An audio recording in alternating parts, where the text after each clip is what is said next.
Құрметті көрермен, біз хабарымызды одан әрі жалғастырамыз. Ал бізде бүгін қонақжай студиямыздың қонағы сұлу да сымбатты өнерлі Алтынай ханым, Алтынай Жорабаева, біздің қайырлы таң. эстрада жұлдызы. Қош келдіңіз. Осындай біздің көрермендермен жүздесіп, кездесіп отырмыз, әдемі сұхбат құрайық деп отырмыз. Көңіл-күйіңіз қалай? Көңіл-күй тамаша. Ұйқы қанған деп па? Иә, тамаша болсын. Сізді көргенімізге өте қуаныштымыз. Рахмет, өздеріңе де табыс тілеймін. Алтынай ханым, жаңа ғана айтып жатырмыз қой, осы Астанаға қоныс аударып, өзіңіз армандаған керемет бір баспанаға қол жеткізіп жатырсыз. Жалпы қалай осы жақта? Алматыға қарағанда? Негізі Қазақстанымыздың қай қаласы болса да өз жаныма жақын. Өйткені елім деп, жерім деп біраз байқауларға барып жүргеннен кейін ба, кез келген қаласы болсын, ауылы болсын, түкпір болсын, мен үшін ыстық болып тұрады. Қандай жағдай болса да, ыстық па, суық па, бәріне шүкіршілік етеміз. Және де Алматыдан көшіп келгенде мен тез үйреніп кеттім, тіпті балаларым да тез үйреніп кетті. Бір жыл өткеннен кейін каникулға Алматыға барып, балаларымыз қайтайық Астанамызға деп. Астанамызға болды. Астанамызға деп. Сондай бір керісінше мынау құрғақ суық маған жағады екен да. Алматыға барсам да максимально 3 күн, 4 күн қайтқым кеп кетеді. Астанамызға дейміз, қайтайық. Астанамызға. Жоқ, енді Алматыда 14 жылдай тұрдым ғой. Әр жердің айтып тұрмын, өзінің әдемілігі бар, есте қалатындай. Өзің бір ерекшелігі бар. Тамаша. Енді Алтынай ханым, жаңалықтарыңызбен бөлісейік. Былтыр 2017 жылдың соңына қарай, Астанаға арнау деген ән кешіңіз өтті. Енді жақын арада шығармашылық кеш қашан болады? Шығармашылық кешті мүмкін келесі жылы шығар. Ол енді қазірше сол Астанаға арнау бағдарламасымен Қазақстанымыздың қалаларында аралаймыз. Бұйыртса үлгергенімізше ән сапар. Өйткені биыл енді 6 шілдемен тоқтап қалмау керек. Жыл бойы 20 жылдықты тойлаймыз. Сол жаңа жылдың соңына дейін тойлаймыз. Бұйыртса алдағы жыл сонда үлкен концерттер, кездесулер, басқа жаңағыдай шетелдік әншілерімізбен бірігіп жоспарлап жатырмыз. Жалпы өнерден бөлек өзіңіздің жеке кәсібіңіз бар, Астанада? Алтынай жиһаз сауда дүкені, кәсібіңіз жақсы жүріп жатыр? Шүкір, жақсы. Өзіңізді кәсіпкер ретінде сезініп жүрсіз, қиын емес пе? Сезінесіз, енді оңай жерде нан жоқ қой бәрібір. Басында қиналдым, қалай болар екен. Әрине бір жеке кәсіп ашу керек болғанда әртүрлі ой келді. Мүмкін сән салон ма, қарап отырсаң сән салон көбейіп кетті. Ателье ма деп әртүрлі ойға келдім да, ең соңында қарадым. Бұл Астанамыз біздің салынып жатыр. Әлі салынып жатыр, салынуда. Салына да береді деп ойладым да, бізге не керек? Жиһаз керек. Тоқтамайтын бизнес деп сол ой келді. Өзіміздің Қазақстанымыздың Астананың бизнес нарығын бәрін зерттеп. Тамаша, табысты болыңыз. Бізде Алтынай ханым мынадай WhatsApp желісі арқылы бізден көрермендерден сұрақтар келеді. Сұрақтар келіп өткен, құрметті көрермендер, сұрақ көп, барлығын оқып бермеймін, ренжімеңіздер, уақыт берсе бір-екеуін оқып берейін. Саламатсыздар ма? Еңбектеріңізді жеміс тілейміз, қайырлы таң бағдарламасын күнде көреміз. Алтынай ханым, сізді қатты жақсы көремін дейді. Сұрағым, қыздарыңыздың тәрбиесімен кім айналысады? Сабағы, қосымша үйірмелерге бара ма дейді. Алтынай ханымның, аяулым, Айнара, Шымкент қаласы. Көркем атты 4 қызы бар. Сұрақ қойған Шымкент қаласы, Жайнагүл деген. Енді аяулым биыл 11-ші сынып, Айнара 8-ші сынып, Семанur 3-ші, Көркем енді биыл ғана 1-ші сыныпқа барды. Үлкен қыздар қосымша сабақ былтырға дейін өткізген болатынбыз, енді үйге келіп репетитор жасап.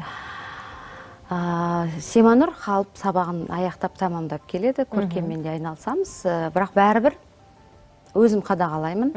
Өйткені енді қыз баласы болғаннан кейін оның тәрбиесі бар, оның баратын жері бар деген сияқты. Үйдің қонағы ғой, енді қыз қанша дегенмен. Сол себепті барлық жағынан тәрбиелеуге тырысамын. Контроль дейді ғой, қатты да қыспаймын. Өйткені қанша жабық болған сайын, қысқан сайын өзіміз ынжық болып өстік қой, мысалға. Сондықтан барынша құрбыларыңыз секілді, тәрбиелеуге тырысасыз. Өйткені жаңағыдай қазір мұғалімдердің де өздерінен айтып жатам, естіп жатам. әсіресе Семанорда сондай ашық, ойындағы сұрақтарды еркін қояды деп. Қазір көркемді де солай. Үлкен қыздар ең үлкені тұйықтау. Сен тимесең, мен тиме. Тағы қандай сұрақтар бар екен? Саламатсыздар ма? Қайырлы таң, күндеріңіз шуақты, сәтті болсын. Алтынай ханымға шығармашылық тек табыс тілейміз. Қазір кез келген заманға қарай басқа ұлтпен ән шығару ойыңызда бар ма? Басқа әншілер сияқты дейді. Семей қаласынан Сағат дейді. Көптеген қазір бізде эстрададағы жігіттер, қыздар өзге ұлтпен дуэт жазып отыр ғой. Енді өзге ұлт деп өзі жақында ғана Өзбекстанға сол сапармен барып қайтқан болатын. Юлдуз Турдиева деген еңбек сіңірген әртістері. Сол кісімен дуэт жасаймыз? Иә, дуэт енді жасаймыз. Өйткені тапсырып кеттік әндерді. Және енді біз енді өзіміз оңтүстік болғаннан кейін кішкене шығыстың әндеріне жақындауымыз ғой, енді өзіміз жанымыз жақын болып тұрады. Сол себепті сол әндер, бірақ репертуарымда енді басқа тілде әндер көп, бірақ сонда менде сол Өзбекстанның әншісімен бұйыртса. Өзбек тілінде айтасыздар, иә, сонда? Ол көреміз әлі. Бәлкім қазақ-өзбек аралас болуы да мүмкін. Бірақ әлі ритмі қалай болады? Оның бәрін бір ғана әнмен тоқтап қалмаймыз. Негізі сіз көп тілде әндер айтасыз, Қытай тілі, тағы қандай? Тәжік, Беларусь, Индонезия. Жалпы қанша тіл меңгергенсіз? Меңгерген жоқпын енді. Бірақ әндерін айтасыз. Әндерді енді біз слухпен үйренеміз ғой кез келген тілдерді, әндерін. Бір сұрақ жауап берші, үш рет жаздық айттым. Саламатсыз ба, Алтынай ханым? Ақтөбе қаласына қашан келесіз? Мейірбек дейді. Алтынай, қандай әртістерді үлгі тұтасыз, кімге еліктейсіз дейді. Ақтөбе сұрақты қойыңызшы дейді. Ақтөбеге ән сапармен бізге ол жақ мәдениет басқармасы жауап берген жоқ. Сондықтан мәдениет басқармалықтарыңызға айтыңыздар. Соларға айтыңыздар.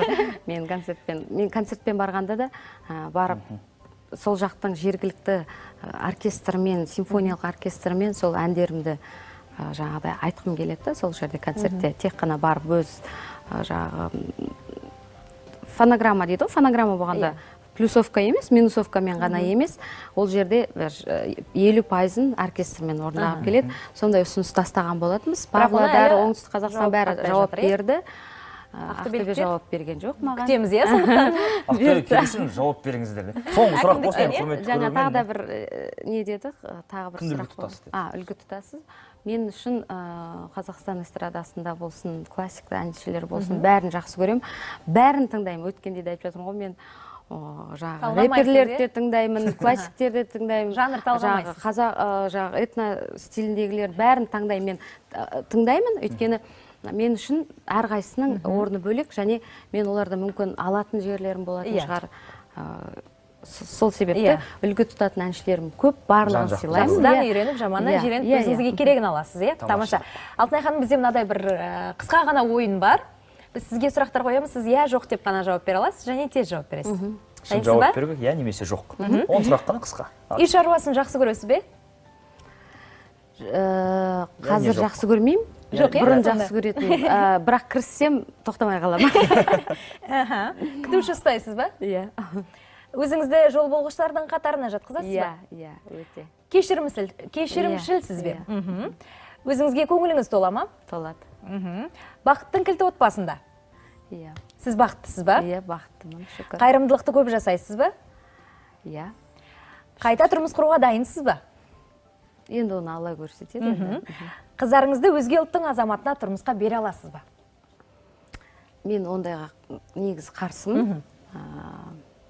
Өйткені оны о бастан солай тәрбиелеу керек. Тамаша. Енді Алланың бұйыртқаны көреміз дейміз, бірақ сондағы менде кішкентайынан оның санасына қою керек. Біздің ұлтты қанды өзгертпеу керек деген сияқты қарсы. Тамаша. Енді қонақ кәде сізден?